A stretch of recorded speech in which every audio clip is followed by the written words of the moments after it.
I'm going to give you some information, and then I will let the good doctor come and give the talk. Thank you for taking the great task of tonight's lesson. By now, I'm just reviewing little things. Those who are going through the process, this book should be already in your library. We're not requiring you to read it. I have started reading it, and it's pretty good. I encourage you to read it again, or keep reading it if you have to. The second goodie that we give you here is the actual teachings of the church. Anything that you need to know about the church is in this little white book. And if you are blind like me and cannot read small print, there's also a big one. And there I just find out that Ascension Press has one that it actually has different color bars so you can know where to find things quicker. I don't need to tell you this, but we don't read with pages. In this little book, we read paragraphs. So when we say CCC, a number is not a page, it's a paragraph, okay? So something for you, if you ever see a quotation say CCC, Catechism of the Catholic Church, CCC, and it says 21, you go to the number there that is 21, okay? So that's just for your review. And if you don't know this one, we'll have a problem already, okay? The Holy Scriptures. So that's for you, just to enjoy it. Do we have Brown Sweet Home? Yeah, just a little copy. I read this book when I was in seminary. It was my second year in seminary. Thank you, doctor. I was my second year in seminary. Wonderful book. Even for us Catholics, it was very inspiring. It's Dr. Scott Hahn and Dr. I don't know if it's a doctor, but Catherine, it's Catherine? Yeah, Kimberly Ham, okay? Just a preview. Right now, Dr. Scott Hahn is a great Catholic biblical scholar, okay? He was, I think, Methodist? Presbyterian. And his conversion from the Presbyterian to Catholic is all in this book. And the struggles in a couple and how they came together and why. One of the stories that I love is he was actually a pastor in the Presbyterian church, and he wanted to do the Last Supper, and he went and got the Roman Missal, the book where Catholics celebrate Mass, a big red book that we use at Mass. He went and buy one for himself and bring it to the Presbyterian church. And the congregation was like, this looks very Catholic. This, do we have it tonight? This will be your Christmas present. Anybody is welcome to get one. We have plenty. You can get it at the end of the session. Read it. It's an easy reading. It's for me, it was very profound. And how he encountered in the Mass everything that he needed. I mean, it's a very profound. Would you not agree, Doctor? You read it? Oh, yeah. Yeah, good. Finally, we have this little, The Word Among Us. This is a missalette, okay? And so it's a freebie. This is hopefully for Advent 2022, yes. This, let me tell you what is in it. It has in the beginning and in the end, it has daily reflections of the readings in Mass. Okay? People took the time and did the readings, okay? And did the reflections. But in the middle, not in the middle, but the red part is the readings of the day. Okay? So all the readings until Christmas, I believe. No, until the end of the month. Okay?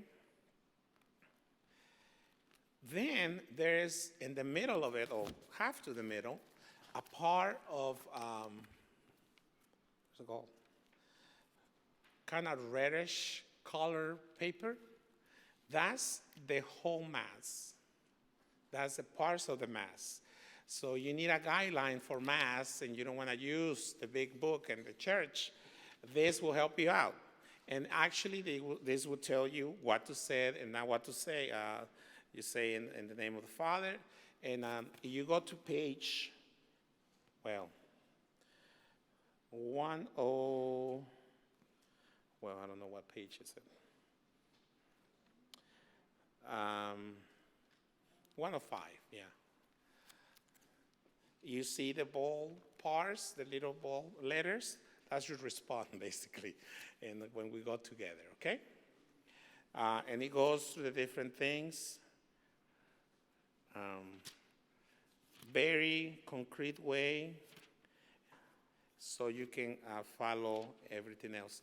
And then at the end, it has the other reflections for the rest of the month. Okay? So a good resource, you want to read scripture in the morning. It's like, thanks to the church, we have daily scriptures that goes according to what's happening in the liturgical year, and ways for us to implement. So we're giving you a lot of goodies today. Merry Christmas, okay? Okay. Can I write on this for a minute?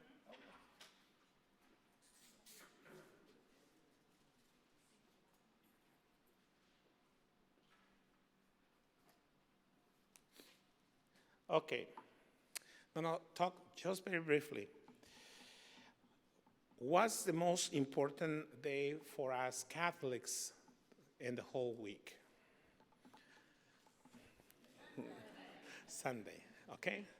So for us Catholics, and for those who are inquiring to be Catholics, Sunday is a holy day of obligation, okay? It's when we stop, when we go and celebrate God's love for us, we listen to his word, we come into communion, and it should be a time for us to meditate on the good works that God has done for us and praise him. So for us, and it should be a day of rest too. So don't feel guilty, you're resting, okay? But the biggest thing for us is the attendance of Mass on holy days of obligation. So every Sunday is a holy day of obligation, okay? But throughout the year, they are in the United States. There are actually 7 times when you go to Mass that you have to be at Mass, and it's not a Sunday, okay? I give you the days.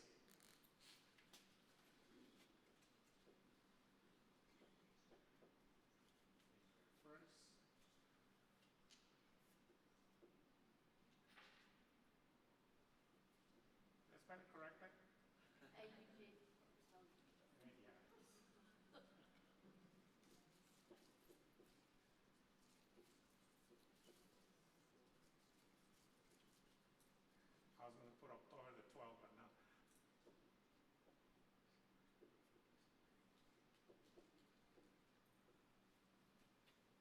Okay? So those are the days outside Sunday that the church in the United States, yes. There were 7 in the world, but 5 for the United States. The other ones that you want to know is Epiphany. And, I'm not writing right. It's Epiphany. We tried it. We know what you're saying. My brains are is English and Spanish right now. Okay? Epiphany and Ascension. Okay. That's the other one. Okay? So there's 7. Why the other 2? Because they were transferred to Sunday and they already a holiday of obligation. Okay? So these are the days. Now, here's very important. Why these days? Well, January the 1st, we celebrate Mary in the title of Mother of God. Okay? Basically, the church says we should gather to remember how Christ showed his love for us through Mary. Okay? We don't come and worship Mary. We come and honor Mary, which Dr. will explain in a minute. Okay? But how the mystery of Christ is revealed through Mary's motherhood. Okay? First one. The second one is the ascension of Mary. Ascension, you got it. Assumption. I'm telling you, my brain is not working today. Assumption of the Blessed Virgin Mary. Okay? Basically, how God works in the Blessed Virgin Mary in her ascending into heaven in body and soul. Okay? So that's August the 15th. November the 1st is the Solemnity of All Saints. And that one is the church coming in honor the saints. And basically it's a celebration of God working through the saints, not just one, but all the saints. So that's the prayer. That's why we come together to honor we call it the triumphant church. Okay? December the 8th is, that's the one that is coming, is how God works in Mary through the Immaculate Conception. Immaculate Conception is a title that we give to Mary, and that's what we come and celebrate. And December the 25th, the Nativity of our Lord Jesus Christ, okay? That's the Christmas. That's what we come and celebrate, God's manifestation in the earth, okay? So, every Sunday is a holiday of obligation. And all these extra 5 days that we have to come to church. But we like to party in the church, okay? So, we have what we call vigil. Okay? So we have the eve of everything. Okay? So when do we begin the celebration for Mary, Mother of God? December the 31st. After 4 p.m. Why after 4 p.m.? It was the Pope. You could talk to the Pope.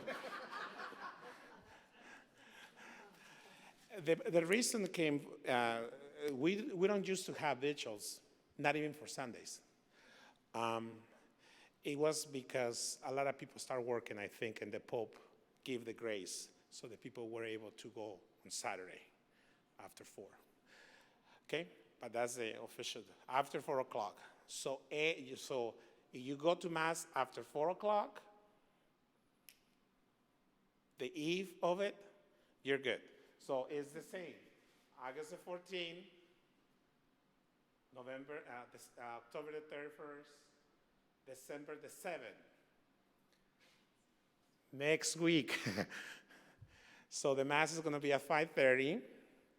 And then we're going to be inviting you to come back over here to pray the rosary and to know more about the rosary. Hopefully, as the good doctor is going to explain to us about Mary, we'll be able to understand what's going on. And this is a time when we concentrate on Mary and why Mary and why she is important for us.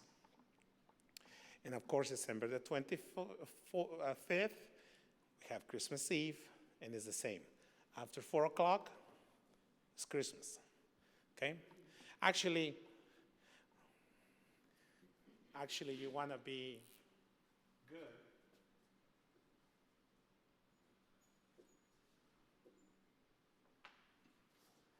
The church celebrates for 1 week Christmas. So from November the 25th to January the 1st is Christmas Day. We call it the octave. So we don't only celebrate from the 24th to the January the 1st to the 25th is the whole week. That thing the thing happens with Easter. More when I come and talk. I already talked too much, correct? All right. Questions about holidays of obligation? Yes? 15.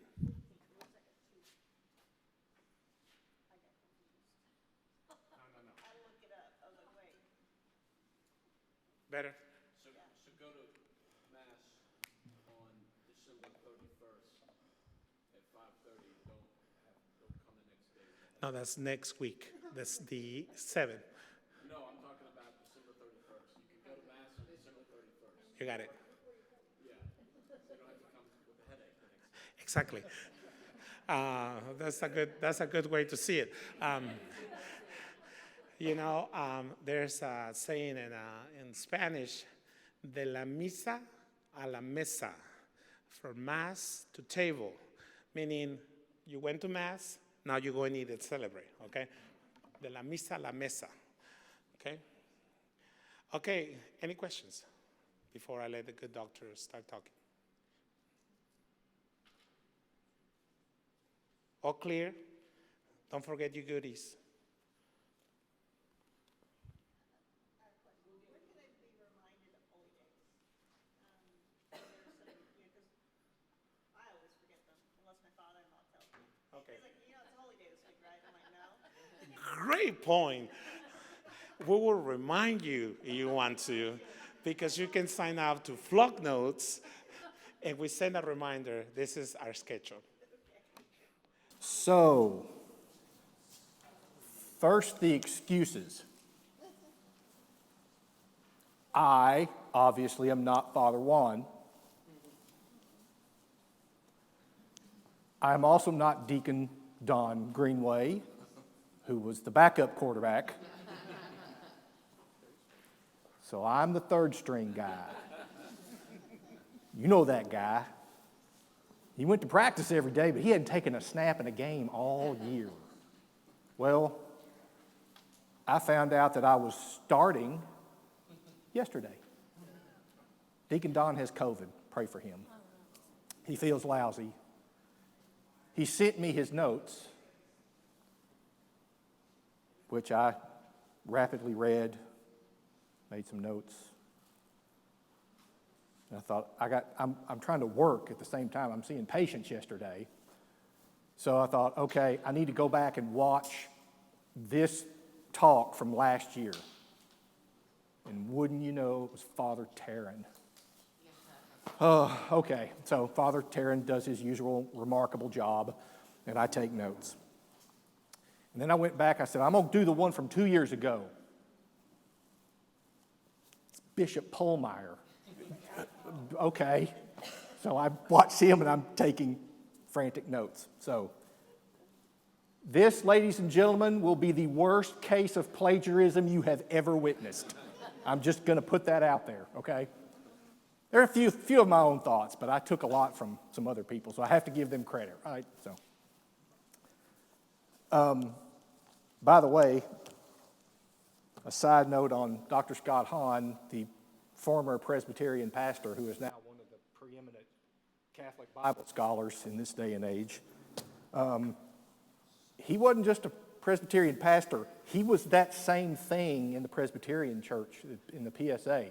He was one of their most preeminent Bible scholars and was in line to take over the head of their most prominent seminary from the person whose daughter he married. His father-in-law was the head of that seminary. He was going to pass it off to his son-in-law, and then his son-in-law messed it all up and became Catholic. So this book has got a lot of kind of intrigue and interesting stuff going on in it. So it's a good book. It's a good book.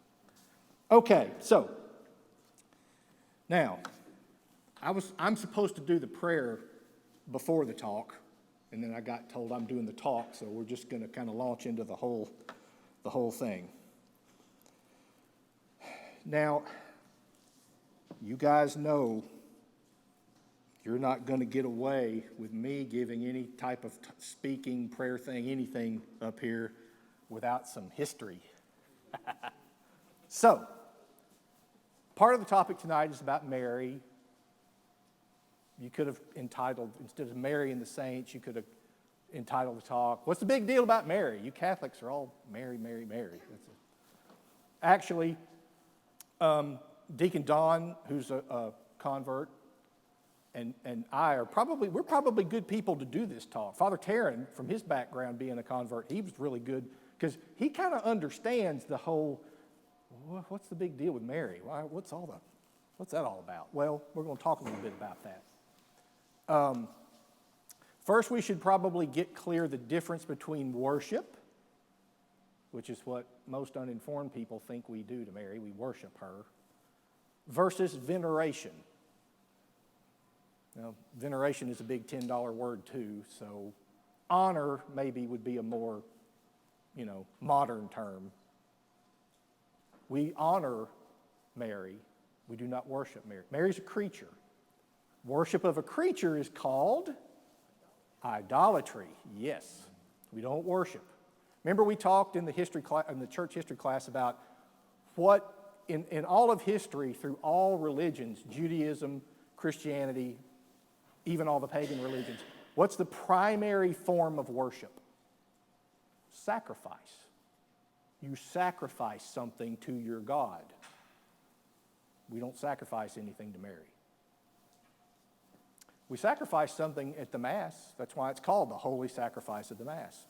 We sacrifice Christ back to God from whence he came. But it's a memorial of the sacrifice. We don't kill Jesus every Sunday. That's once and for all. So, veneration. What's some examples of veneration we do in secular society? Anybody? So, ma'am? Pictures of your grandparents. Yes? Yeah. That's my favorite example. I pledge allegiance to the flag of the United States. That's veneration. That's veneration to a piece of cloth. So, it's a symbol of something. Statues in battlefields, statues in parks of great men and women who did things in history. We put big statues up. The Lincoln Memorial, that's the biggest statue I can think of a person. Well, no, the Christ's up on the mountains in the Andes. That's a pretty big statue. But those things are all forms of veneration. We don't worship Lincoln, but we honor him for what he did and what he represented. So that's just kind of a distinction between. So back to what's the big deal about Mary? Well, some people say, well, that's kind of a medieval invention that the Catholics sort of thought up, and nobody paid her any attention, in early Christianity.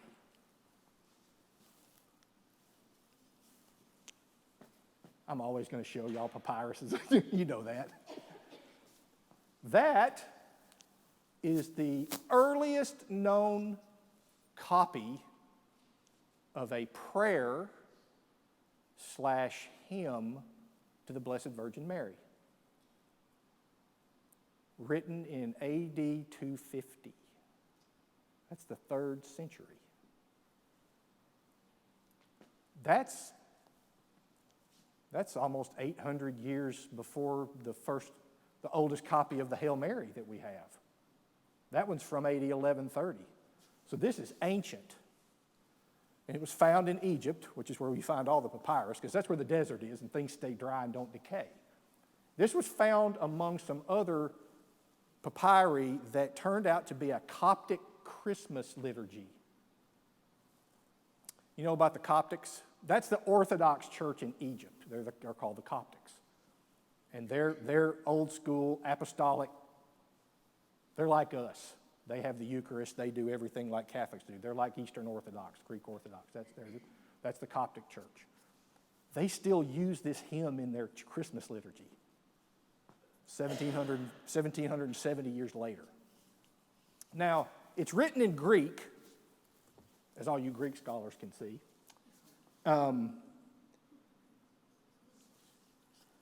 But those are the English words. At least these are the English words translated from the Latin words because they translated it from Greek into Latin for the Western Church. We fly to thy protection, O Holy Mother of God. Do not despise our petitions and our necessities, but deliver always from all dangers, O glorious and blessed Virgin. Short and sweet. Now remember when it was found in AD 250, but it's a copy, so it's been around longer than that. What was the most important thing happening to the Christians during those first, second, and third centuries? They were being persecuted and killed for being Christians. So prayers like that, asking for Mary's intercession, kind of makes sense. That's not the oldest document written in the early church about Mary. You're going to get an email later in the week with a copy of a document called the Proto-Evangelium of James, which is about kind of Mary's prehistory. Now, this is not scripture. You remember we talked about the difference between public revelation and private revelation? So this is a private revelation. It's not scripture. But it is traditional, and it was written in the middle of the 2nd century, so it's older than that hymn. And it's an interesting read. It kind of explains some of the things that Catholics believe about the Blessed Virgin, just some of the backstory. Like her parents' names, you hear about Saint Anne, that's Mary's mother's name. Well, that's not in the Bible anywhere. Well, that's been passed down for generations, and it's in that document. So give that a read. It's kind of interesting. It's not very long. So to end the prayer part of this, I want you to listen. These are some Dominican brothers, and they're going to sing this hymn, but it's in Latin.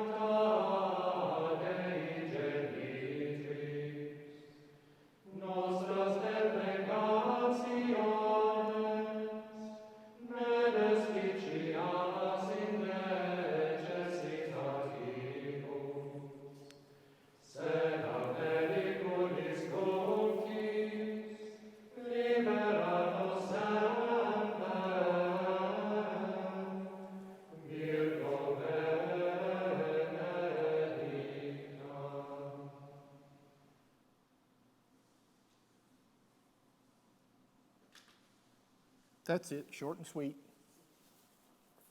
But a song written approximately 1,800 years ago, still being used in the church to this day. The Latin version is sung in one of the parts of the Liturgy of the Hours, and I can't remember if it's night prayer or vespers. I can't remember. Somebody might know that. I don't know that. So, I know that the talk is entitled Mary and the Saints, but I want to talk about the saints first. Because Mary's like the highest one of the saints, so a lot of this stuff applies to her too. We'll get more specific about her later, but I want to start out with talking about who the saints are.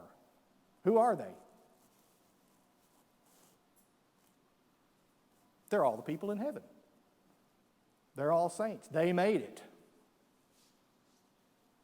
Now, we don't know the names of all the saints. We have named saints, people that the church has canonized, that's the fancy word, as saints. That doesn't mean they're the only ones there. There are millions and millions of people who died in the grace of the Lord and went to heaven, but no one ever knew no one ever knew them. The saints that the church canonizes are usually people who have done something in public, something really noteworthy for the faith, to spread the faith. They performed a couple of miracles, something big happened that the general population saw. And that's who gets canonized officially. But the saints are basically everybody in heaven. Now, we talk a lot about what is the church. The church is the body of Christ, right? That's everybody who's in Christ Jesus. He's the head. We're all the parts. That includes everybody. That's not just all the Christians here on earth. That's everybody. That's the saints in heaven. That's the souls in purgatory. And that's us poor schlobs down here on the planet. Hoping we get to where they are. So, we have names for those groups, by the way. Y'all have heard these. The saints are the church triumphant. They made it. They're in the beatific vision. They're with God. It doesn't get better than that. So they have triumphed. The souls in purgatory, we call them the church suffering. They're getting purged. They're getting cleaned up. It's like the shower room before you go to heaven. Everybody in purgatory is going to heaven. They just got to get cleaned up. And we can talk about that part of it a little bit later. The church on earth is called what? We're the church militant. Now, there's a nicer sounding name. Some people call them, we're the pilgrim church. We're pilgrims on a journey. I like the militant church. We're in a battle, and we are. We're in a battle with the world and the prince of this world. Because what's his number one goal? To keep us from joining the church triumphant. That's his number one goal. So, what are the saints doing in heaven? Right now, what are they doing? Praising God, worshiping God. That's part of it. Okay, you're kind of going down the road I want you to go down, but they're involved in a great plan. They're involved in God's plan for the universe. Whatever God needs them to do, that's what they're going to do. Praise and worship, that's part of it. But helping us to get to where they are. That's God's plan. God's plan is for all of us to be with Him for eternity. That's His plan. The saints and the angels are His army. They are involved in that plan. Which means they can help us. Because that's part of God's plan. Having other members of the church help each other. We're supposed to help each other down here, and they help us from up there. Now, that sounded a little odd to an old Baptist boy who grew up being told that your mama can't see anything down here. She's gone.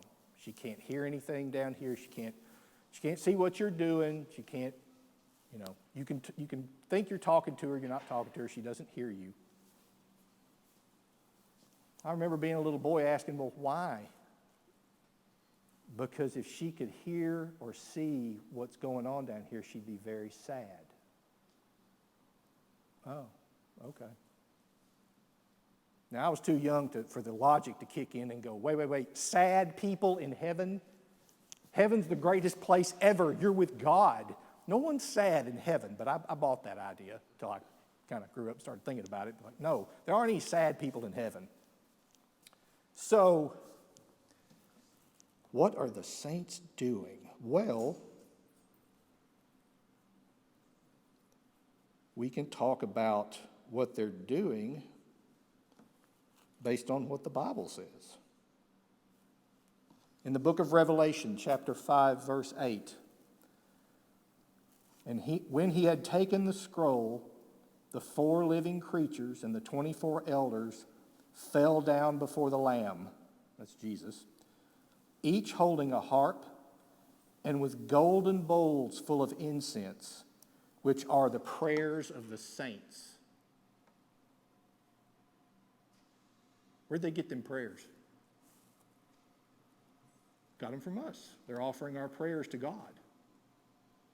There's another scripture in the gospel where an angel tells Cornelius, your prayers have been found worthy by God. You are to send to Joppa for a man named Peter. Peter is going to go and baptize this Roman's family. In Revelation chapter 8, verse 3, and another angel came and stood at the altar with the golden censer, and he was given much incense to mingle with the prayers of the saints upon the golden altar before the throne. So God, in his infinite mercy, not only wants to hear prayers from us himself, but he allows his saints and his angels to bring our prayers to him. Why would we want them to do that?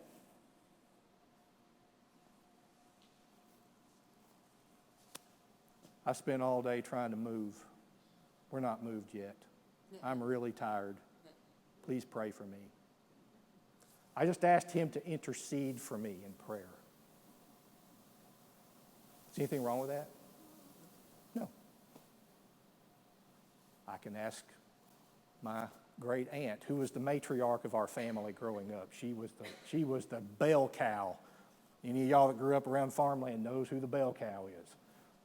We called her Mama Chris. I asked Mama Chris to pray for me. She's the most holy lady I ever knew. Anybody in my family, she's the most holy person. I know she's up there. I told my dad, who he knows her too, and I said, if Mama Chris didn't make it, you and I are in huge trouble. But I asked Mama Chris to pray for me because she's the holiest person I know. Why would we want holy people praying for us? Again, it's in the Bible, in the book of James. The prayers of a righteous man availeth much. Well, the most righteous people I know are in heaven. So I'm going to ask them to pray for me. Now, we use the language of pray to the saints. Really, we're praying with them. We're asking them to pray with us. I'm going to pray to God too. Would you go along and kind of throw your holiness on this fire so we can get this thing blazing?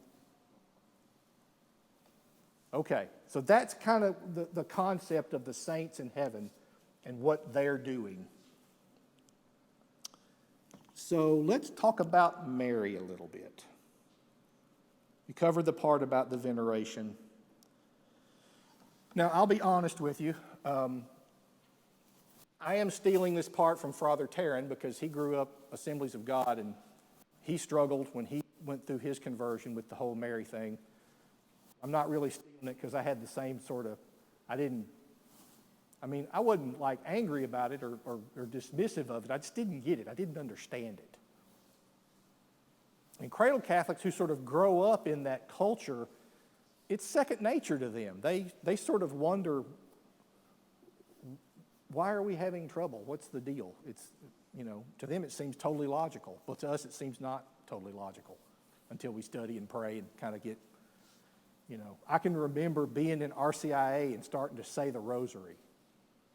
I didn't know how. I didn't know, okay, I can say the words. I've got it here in front of me. I can read the words. I can do the beads. But you talk about clumsy doing that. But I made a commitment. It was for Lent. That's what it was. I was going to say a rosary every day during Lent for a different family member of mine. Made this big chart. You can imagine me making a chart, can't you? I made a big chart, wrote everybody's name in it, and every day we did a different one. And we went through the Easter Vigil, and it's the week after the Vigil, and I'm in the church, and Lent's over. And so I sort of laid the rosary down. But it bothered me that I laid it down. It's like, I don't feel like my morning steps off right if I don't. Certainly if I don't read Scripture. I mean, I always did, that was always there. And that's still what I do, but I want to say the rosary every day because it not just lets me understand her more, but it gets me to meditate on the important events in the life of Jesus. That's Mary's job, is to take us closer to her Son. That's her whole point. She's a saint. She's working on God's plan. She's trying to get us all there with her. So it takes a while to get used to what's going on. And part of what helped me to understand her better and what her role is. Now, she's like the other saints in that she has a role in the plan of God, but she had and has a very unique role. She was to be the Theotokos. That's Greek for the God-bearer. That's where the whole idea of the Mother of God comes from. Big 4th century brouhaha arguing about the Mother of God. This was a heresy. Nestorianism is the official name for it, where Nestorius was actually the Patriarch of Constantinople. And he had this idea that if we call her the Mother of God, that sort of makes her a deity, right? Because Jesus is God and he lived forever, and so his mother would have had to live forever. And so he wanted to call her the Christ bearer. Like she just was the mother of Jesus, just the human part. That was the big no-no. You don't ever say the word part when you talk about the second person of the Holy Trinity. He doesn't have parts. He's fully God and he's fully human. There are no parts. They are in what's called the hypostatic union. They are union together in a way that only God can understand. And you can't talk about parts. So Nestorius was trying to say she's just the mother of his physical human nature, not the deity. Well, you can't separate them. So there was a big brouhaha, and Nestorius got banished, and the Church Council of Ephesus, I believe it was Ephesus, in the 5th century got together and said, you have to call her the Mother of God, because is Jesus God? Yes. Who's Jesus' mother? Mary. She's the Mother of God. You can't split hairs over that. That was the beginning of my understanding about Mary through understanding more about who Jesus was, who Jesus is. I took a Christology class, and that really opened my eyes to understand who Jesus is more, what he came to do, what he accomplished, all of that stuff. Let's just say my Christology was fairly low as a Protestant. It got higher and higher as I studied it as a Catholic. And as that understanding and trying to grasp the deity of Jesus Christ, Mary kind of came up in my opinion. I'm like, wow, this is your son. You birthed him and he grew up under you and you were involved in his earthly ministry. Even though the Bible's very limited about what it says, the things that it says about her and her interaction with him are really important. And we'll talk about that a little bit as we go through her titles. She has several titles, not just the Mother of God.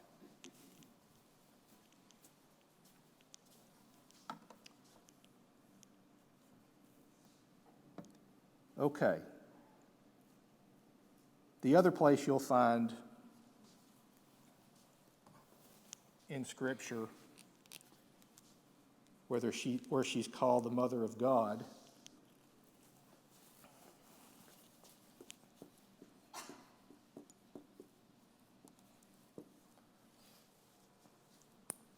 that's the Greek word translated from, that's the word in the New Testament. The word in the Old Testament is Yahweh. In the first chapter of Luke, when Mary goes to visit Elizabeth, after the angel has announced to her, this is what God is going to do, and Mary says yes. Mary could have said no. She had a free will. She's just like us. She's a human being. She was given a free will. She said yes. she went to visit Elizabeth. The incarnation has already happened. As soon as she said yes, the Holy Spirit incarnated Jesus into her womb. She goes to Elizabeth, and she goes into Elizabeth's house, and she greets Elizabeth. And the child inside Elizabeth's womb, a 6-month-old John the Baptist, leapt for joy. And Elizabeth cries out in the Holy Spirit, "Blessed are you among women, and blessed is the fruit of your womb. And who am I that the mother of my Lord, Kyrios, should come to me?" So Elizabeth is the first person who called her Mother of God, filled with the Holy Spirit. That's good enough for me. I'm good. I'm good with the Mother of God thing. The Holy Spirit gets involved. I'm not going to be the detractor here. I'm not going to. Okay, so let's talk about the Annunciation. The angel Gabriel comes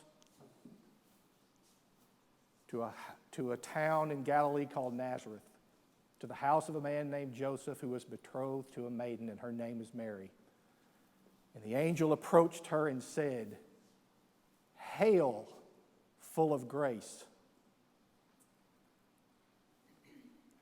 Full of grace is how many words? 3 words in English.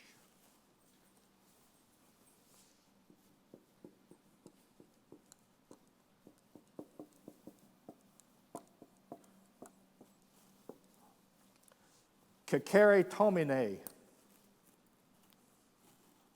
1 word in Greek. It literally means one who is graced to the full.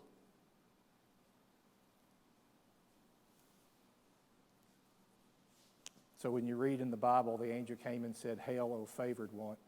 No. Watering it down, man. That's not what the Greek word means. One who is graced to the full. Now, why is that important? Well, we are striving to be graced to the full. We're not there yet. Mary was there. Thus, she was offered a chance to participate in that plan of God. And we keep coming back to that. The saints are all up there working on the plan of God. And now Mary is invited to take her special, unique place in that plan. God did not have a backup plan. He planned for her to do this from the beginning of eternity. He knew who he would send his son to be incarnated into. And she said yes. And that gives rise to another title for Mary. Mary is sometimes called the new Eve. Because she said yes. What did Eve say to God? No. God said, "Don't eat of that tree." Satan said, "Come over here. Let's talk about this a minute." Did he really say not to eat of the tree? The reason he doesn't want you to do that is because once you eat of that, you'll be like him. And he doesn't want you to have that. So Eve listened, and she said, "No, I'm going to eat that fruit." So some theologians will call her the new Eve because she began the process of healing the wound that the first Eve started. So there's another title. Got all kinds of titles for her, don't we? Okay.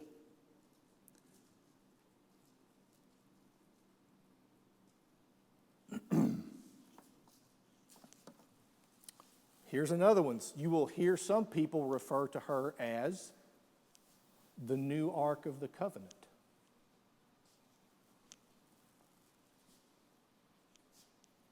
What was the old Ark of the Covenant?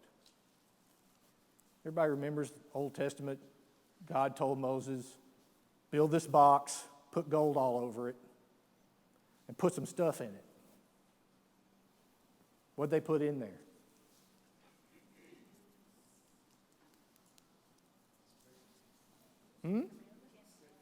The Ten Commandments.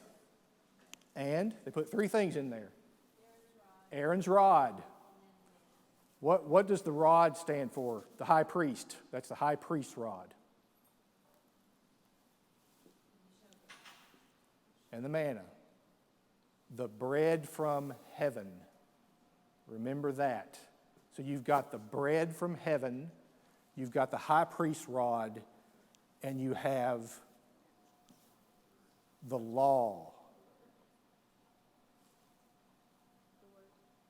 But in Hebrew, it really isn't the 10 Commandments, it's the 10 words. So you've got the Word of God, you've got the bread from heaven, and the staff of the high priest. That is the old covenant. Mary carried the new covenant, the bread from heaven. Our high priest and the Word of God. The beginning of the Gospel of John. In the beginning was the Word. You see the similarity here? The old Ark of the Covenant, the new Ark of the Covenant. So that's where she gets that name. There's a lot more. Scott Hahn talks a lot about this. Oh goodness, him and somebody else is big in this stuff. But they talk a lot about Mary being the new Ark of the new covenant. Father Mike does too, yeah, he does. By the way, Bible in a Year is coming to a close, but it'll start again in January. But he's starting something new in January, the Catechism in a Year. And he's really good. I've been doing the Bible in a Year this year, and he's awesome. It's been really good. So,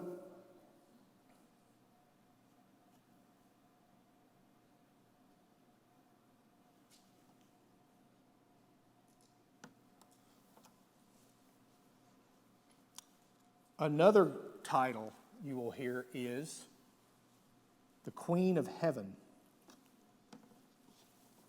Queen of Heaven.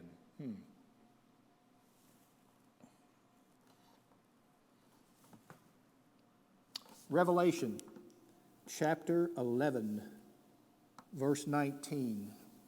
Then God's temple in heaven was opened, and the ark of his covenant was seen within his temple. And there were flashes of lightning, loud noises, peals of thunder, and an earthquake, and heavy hail. That's the end of chapter 11, continuing on into chapter 12, verse 1. And a great sign appeared in heaven, a woman clothed with the sun, with the moon under her feet, and on her head a crown of 12 stars. She was with child, and she cried out in her labor pangs. Further down in that chapter it says, and she would give birth to the one who would rule the nations with a rod of iron. That's from Psalm 2. God talking about his son. Now, you'll notice there's a chapter break. First, the Ark of the Covenant appears, then it's the woman clothed with the sun and the crown of 12 stars. So there's a chapter break.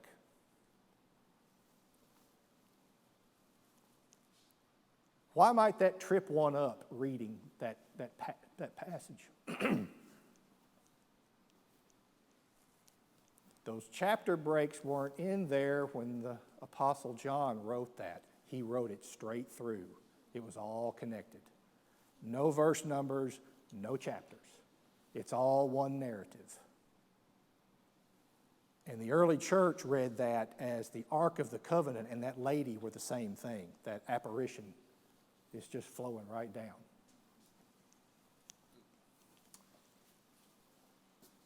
Now, the idea of Mary being the queen of something,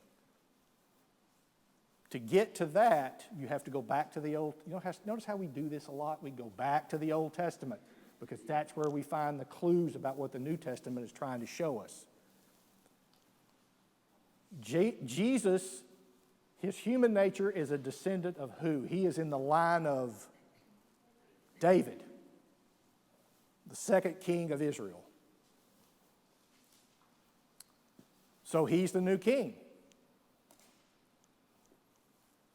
The way the monarchy worked, after David is gone and his son Solomon becomes king, who's the queen?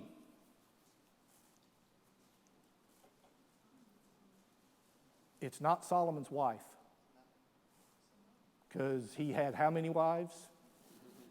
700, and then the concubine, I mean, it was out of hand. So the queen in the kingdom of Judah was the queen mother. And if you read on through the lineage of the kings, you find out that there are times when the king is killed and his oldest son is still 8 years old. He's the heir apparent. Who rules the kingdom until he's old enough to take over? His grandmother, the king's mother. The word for that in Hebrew is the Giberah. Just means queen mother. But that's who had the power of that throne when the king wasn't around. Throne's an important word. This is when this started. This is where Solomon starts this. So Bathsheba went to this is 1 Kings chapter 2. So Bathsheba went to King Solomon to speak to him on behalf of Adonijah. And the king rose to meet her and bowed down to her. Then he sat on his throne and had a seat brought for the king's mother, and she sat on his right. A lot of you guys know the symbolism of sitting on the king's right. You are the second in command of everything if you sit on his right. And that word seat, I looked up the Hebrew of that. That's a bad translation of that word. That word in Hebrew means throne. He had a throne made for his mother. So that's where her queenship comes from. It comes from her son. Jesus is the king of Israel in the line of David, and his mother would be the queen mother. That's where she gets queen of heaven.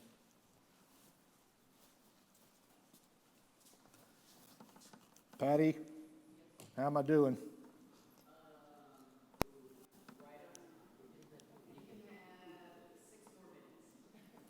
Okay.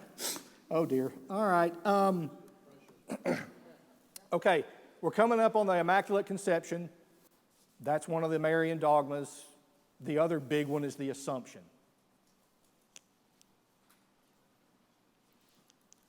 We talked about the Assumption in here once before. Someone asked me a question about Mary, and I screwed up and said something wrong. Does everybody remember that gaffe? I said something about Mary not having a body. Rewind the tape. She was assumed into heaven, body and soul. So she's one of the people up there that has a body. Are there any Old Testament precedents for a body going to heaven, not just the soul? Moses, that's in the book of Jude, where Michael the archangel and Satan are fighting over Moses' body, and Michael kicks his tail again and takes the body to heaven. Enoch in the book of Genesis. Enoch walked with God, and then he was no more because God took him. Elijah, the fiery chariot. And poor old Elisha's standing there watching it. My father, the horses and the chariots of Israel. He's seeing these fiery horses, and there goes his boss off to heaven. So yeah, bodies have gone to heaven. That's happened before. So Mary being assumed is not kind of out of line there. Now you have to be careful of the words. I heard on a Protestant podcast, these guys were talking about what Catholics believe, and they kept saying they believe that Mary ascended to heaven. No. Ascension implies that you went under your own power. Who did that?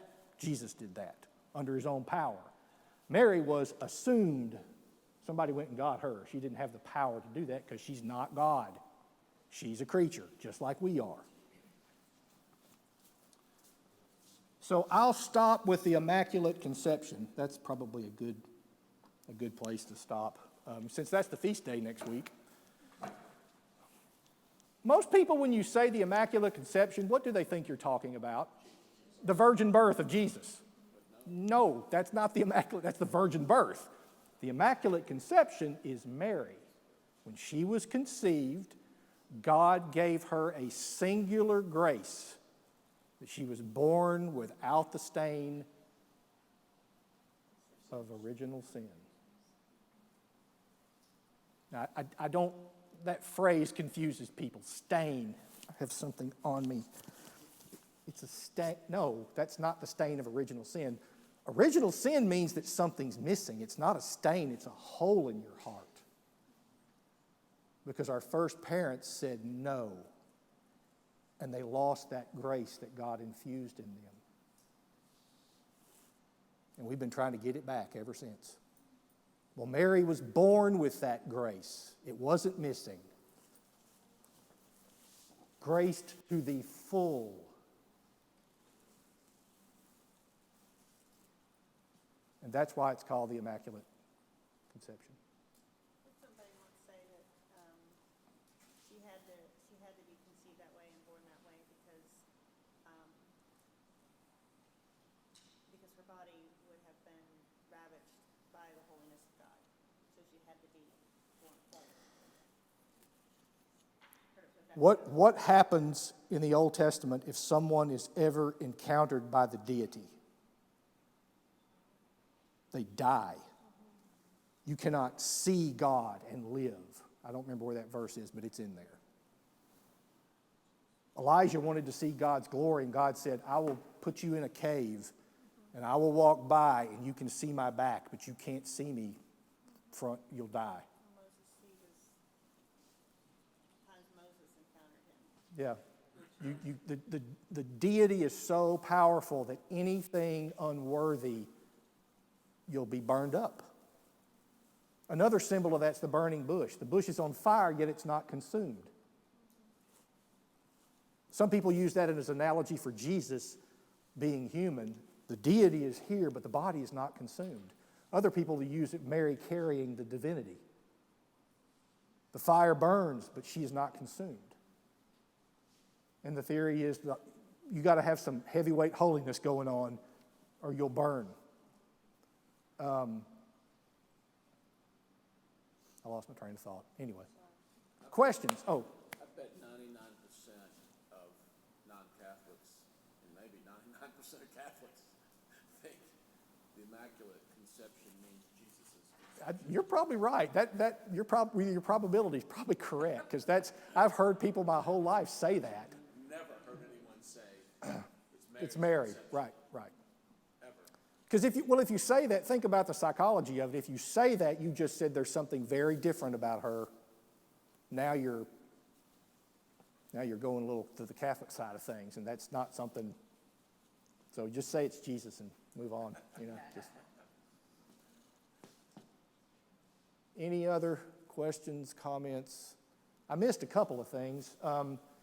The ever virgin thing. Have you ever run up against that? We don't believe Mary was ever, no, never.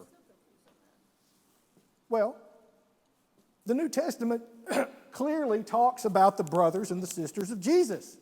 Do they not? Does it not? Sure it does.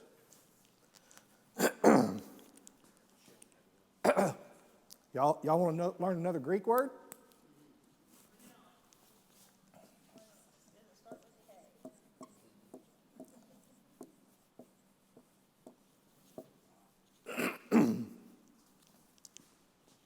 Every place you see in the New Testament where it says brother or sister in reference to Jesus, that is the Greek word, adelphoi. That word means kinsman. And it could be your brother and sister in the faith. They use it for that too.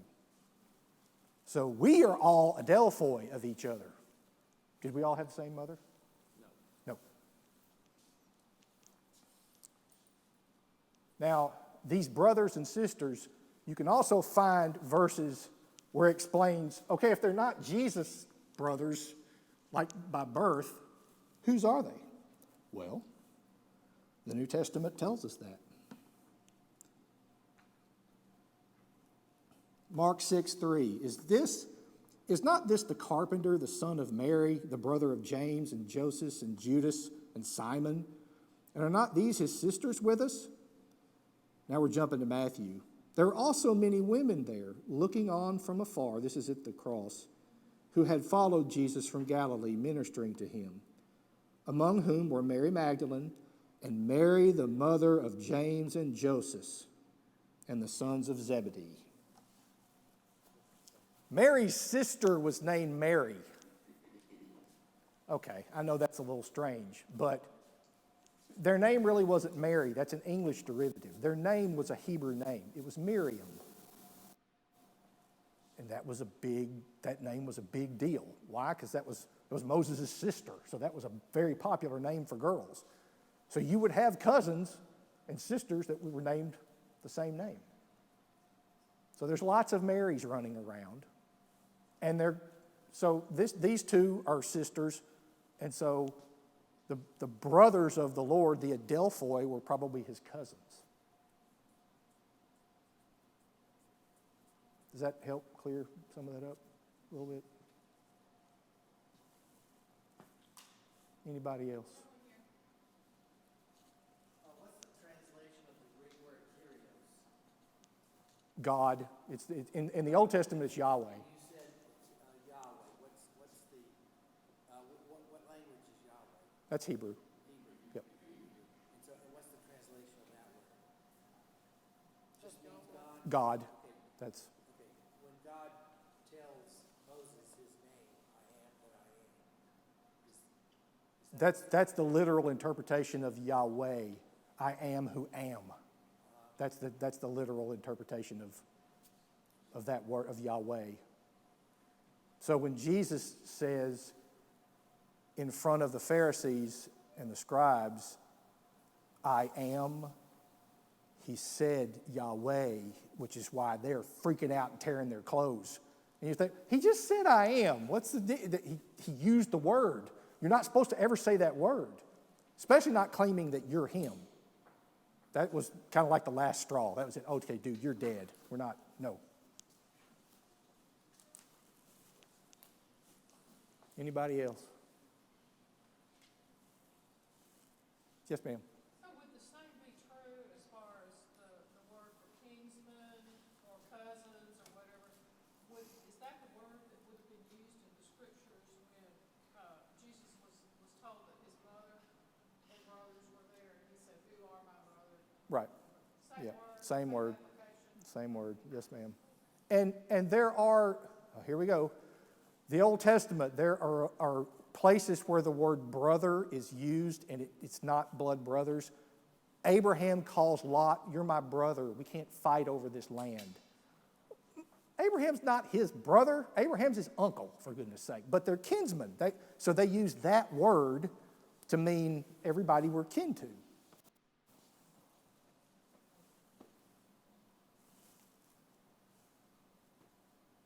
Y'all tired? I'm tired. And I got to go back and move some more tomorrow. Ugh. Thank you. Please do.